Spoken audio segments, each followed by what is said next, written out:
Hi, this is Ida Walsh, and I wanted to go over the details of the report that you're going to be downloading, the stats and what they mean, and how it can help you whether you're looking to buy, sell, or invest in Fairfax. So let's look at some of the stats that you'll be getting, and as well as some of the details, and I'll explain some of the jargon that's in there so that you can understand better what it means. So on the first one, you can see that we've provided a summary by zip code. Now, number of solds is the number of properties that sold for 2017. And you can see for all of Fairfax, which includes all 4 zip codes, there were 2,334 properties that sold. Now, the average sold price in here is the actual price. So we've pulled the actual price. And the difference between a closed price and an actual price is that we take the closed price minus any subsidy so that you'll know what people are netting. We believe that that's a better way to let people know what the values of the homes are, or the market. If you're looking to sell, for example, you'll know what to expect. So these are all actual prices. And then we wanted to outline the minimum price so you can see the range of different prices. And then average DOMM and DOMP are basically days on the market.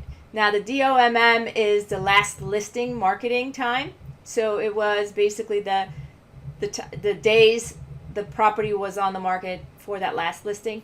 And then the DOMP is for the entire time. For example, if you had your property relisted with a different agent, it would actually count both of those property marketings. So for the first agent and the second agent. Now, it does reset to 0 after 90 days. So if there was a gap of 90 days, it would reset and you wouldn't have the accumulation there. So let's take a look. I'm going to go ahead and click. And you can see here that we've broken it down by the property type.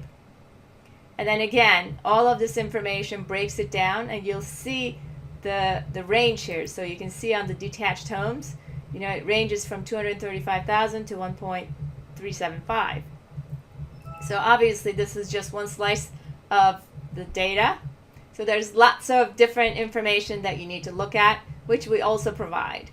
This is just a summary, high level, so people can at least get a starting point and go from there. So 22031, again, we put all that information in there. 22032, and then 22033. Now, some of these you'll see blank. Obviously, they didn't put the property type there. And our data is only as good as the data that is in the MLS, because this information is actually coming straight from our local MLS. So on the next one, I wanted to basically break it down, because a lot of people will come in here and say, okay, I live in 22030, but I live in a condo, and I want to know specifically what's happening in my neighborhood or in my community. So I broke it all the way down to the neighborhood level. So you can come in here. For example, if you're looking at Legata Corner, you can see that there were 11 properties sold there, and these are the ranges, estimated average days on the market, etc. So, and then we also have it all the way down to the address level as well. So all of this information is provided. The next one I have is the details by neighborhood. So the difference between this one and this one is by property type. So we're looking at 22030, and I'm looking at condos, and I'm looking at all of the condominium communities under 22030. But some people will say, I want to know what's in my neighborhood. Now, some neighborhoods will obviously have condos, townhomes, or homes in any combination. So it may have townhomes and homes together, or it may have all three, may have just one.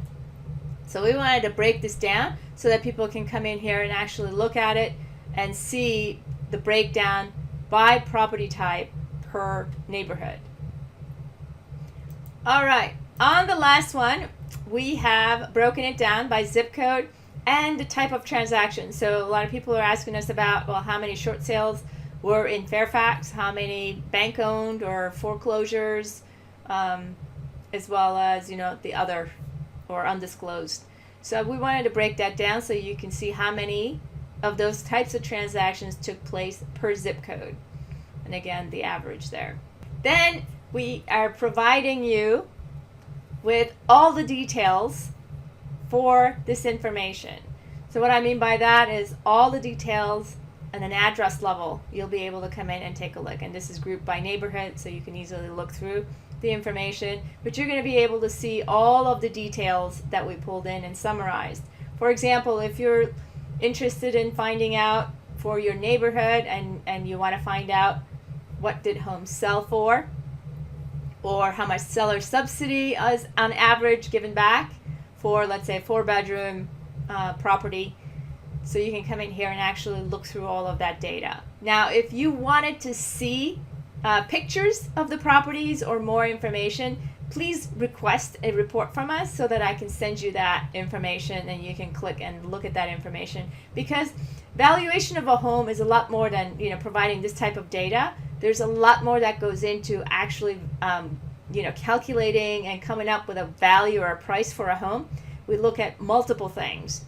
But this is a good starting point, and everybody kind of starts with the numbers and then works from there. We add and modify. We look at any upgrades and updates, and then we look at what has sold and look at the features of that home. For example, for a condo, if the condo does have a garage or assigned parking spaces or security, etc. So those are all things that impact valuation of properties. So you'll be able to come in here and look at the original list price. You can look at the list price, when it was closed price, and then the seller subsidy. So you can see here that a property sold for example, in this one, $805,000, but there was $16,000 given back. So the actual sold price is $789, and those are the ones that we use for our calculations. And then the HOA fees, you can see the condo fees, number of bedrooms, baths, half baths, levels, fireplaces, whether or not there's a garage or garage spaces, there's a basement. Obviously, that's a big factor as well, if it's finished, if it has a basement, if it doesn't. Number of acres, the age of the property, days on the market, and days on the market for the property, advertised subdivision and legal subdivision, the style, and taxable total living area and total square footage, and then the type of properties. So we've provided all of this information. Obviously, there's some more information you can get, but I felt this was enough to get people an understanding and a great overview. Now, the report is pretty large, so if you're interested in any specific type of information, I'd be glad to send it over to you. And if we've missed anything, please let me know, because we're here to provide that information. And if you are looking to buy, sell, or invest in Fairfax, we would love the opportunity to work with you. And if you have any questions in the meantime, you can catch me at live chat or give us a call. And we hope you have a blessed day. Bye. If you're looking to buy, sell, build, or invest in Northern Virginia, please give us a call. Let us help you save money. Make it a great day.